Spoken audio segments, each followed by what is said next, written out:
नमस्कार. श्रीपादराजे शरणं प्रपद्ये. आज आपण 31वा अध्याय करतो. 31व्या अध्यायाची फलश्रुती म्हणजे विद्या आणि भविष्य, विद्या आणि ऐश्वर्य प्राप्ती ही आहे. आणि शंकरभट श्रीपाद प्रभूंना विचारतात की आम्हाला दशमहाविद्यांची माहिती सांगा आणि त्यापासून काय फायदा वगैरे असं सांगा.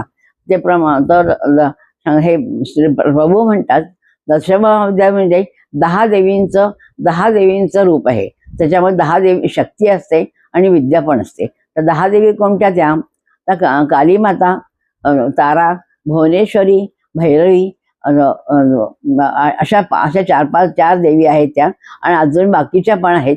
आणि तर आपण ह्या सगळ्या देवी मिळून एक म्हणजे अनघा लक्ष्मी असं होतं.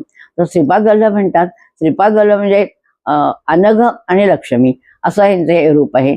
आपण दोघांची जर प्रार्थना केली किंवा भक्ती केली, पूजा केली, तर आपल्याला सगळं ऐश्वर्य मिळतं आणि आपल्याला लाभ होतो ज्याच्यापासून. आणि त्याचप्रमाणे अनघा लक्ष्मीचं व्रत हे अमावास्येच्या आधी कृष्णाष्टमी असते तेव्हा होतो. आणि त्या लक्ष्मीचं व्रत तुम्ही केलं तुम्हाला अतिशय लाभ होतो आणि अगदी हमखास लाभ होतो. याच्यावर विश्वास ठेवावा. आणि तुम्ही जर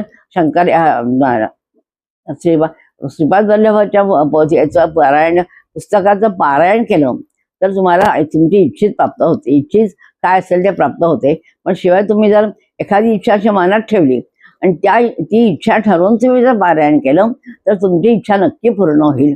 आणि त्यानंतर तुम्ही 11 ब्राह्मणांना जेवायला घालावं किंवा दान द्यावं किंवा शिधा वगैरे द्यावं.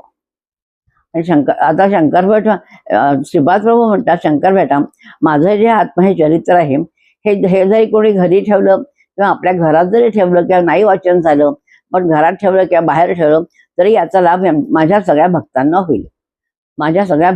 होईल. त्यामुळे असं श्रीपाद प्रभू सांगतात. आणि अनघा लक्ष्मीचं व्रत जर पण केलं, सगळं केलं तर आपल्याला अष्टसिद्धी प्राप्त होते.